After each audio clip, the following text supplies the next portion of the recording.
berkaitan dengan saat ini tuh menurut informasi lonjakan pasiennya itu melonjak, Pak. Ya, selamat sore. Sekarang kami ada di rumah lawan COVID zona 2, di mana perlu diinformasikan bahwa jumlah pasien sebelum dan setelah Hari Raya Idul Fitri terjadi kenaikan. Jadi sebelum Idul Fitri itu ada 30 pasien yang dirawat, dan hari ini tanggal 8 Juni 2021 ada 124 pasien, artinya 300% kenaikan jumlah pasien. Ya, Pak, ini dari lonjakan 300% itu, Pak, bisa dijelaskan secara rinci, Pak. Ini klaster-klaster apa aja, Pak? Jadi kalau yang data dari kami itu ya awal-awal ya, mudik itu kelihatan asisten rumah tangga ya. Yang biasanya mudik dulu, kemudian kembali lagi ke pekerjaannya di Tangsel, dan juga memang ada beberapa asisten rumah tangga yang baru ya, baru pertama kali datang ke Tangsel, dan oleh tuannya memang di rapid swab ya, antigen dan positif ya. Kemudian nah sekarang mulai muncul klaster keluarga. Pak, kalau bisa diketahui penyebab lonjakan ini, Pak, di tracing atau hasil tracking atau memang individu yang melakukan tes swab, gitu, Pak? Lebih kepada tadi kalau asisten rumah tangga karena tuannya ya. Jadi setiap yang mudik kelihatan, apalagi asisten rumah tangga itu tuannya langsung melakukan swab ya, antigen. Nah kalau keluarga menurut cerita itu ya karena memang satuan tugas ya, RT, RW, kemudian ada juga yang memang dari kepolisian ya, yang mengadakan swab, dari dinas kesehatan juga kan, kita kan ada satu ya istilahnya gerakan yang setiap pulang mudik itu di testing kan gitu.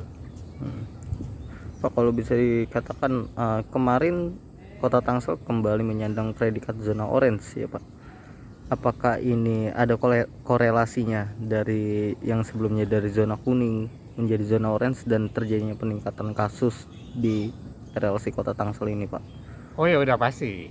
Jadi udah pasti kan ya, beberapa indikator yang saya tahu ya. Salah satu hunian atau bor rumah sakit ya. Rumah sakit juga kelihatan sudah naik di atas sekarang 50% ya, isolasi juga ICU.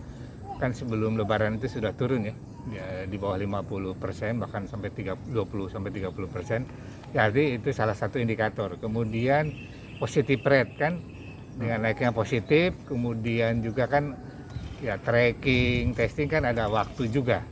Karena namanya positive rate kan antara positif dengan berapa jumlah yang dilakukan testing. Itu yang bisa mempengaruhi kepada indikator tersebut. Tapi kalau angka kematian kelihatan masih tidak terlalu tinggi ya, di bawah 5 orang, kadang-kadang juga sehari tidak ada ya. Pak, ini mengingat dari sekarang ini sudah 124%, Pak, yang secara singkat nih, Pak, lonjakannya nih, Pak. Ini kemungkinan nggak ada potensi, Pak, kaitan dengan bakalan bertambah lagi, Pak, jumlah pasien mengingat saat ini, Pak? Ya, jadi kita pernah juga kan mendapat informasi dari pusat ya. Saya kira gugus tugas di pusat itu kan sudah punya data dan trennya. Bahkan informasi dari satuan tugas pusat itu menyampaikan sampai akhir Juni ya peningkatan ini. Ya, Tangsel kan salah satu bagian yang tidak jauh dari epicentrum DKI juga ya, dari Jakarta. Jadi ya itu hal yang memang bisa terjadi. Kenapa? Karena warga Tangsel ya yang punya imunitas ya paling 10%-an ya, 90% kan belum punya imunitas. Jadi tinggal ketemu OTG aja kan pasti akan tertular lagi kan. Pak, untuk menghadapi nanti, Pak, angka lonjakan yang begitu besar, Pak, hingga akhir Juni ini, Pak, ini dengan kesiapan atau juga daya tampung RLC zona 1 dan 2 bagaimana nih, Pak? Oh iya, jadi kalau RLC kan kapasitas 300 tempat tidur. Nah sekarang sudah terhuni 124. Nah artinya zona 1 sudah mulai dibuka. Jangan lupa subscribe ya.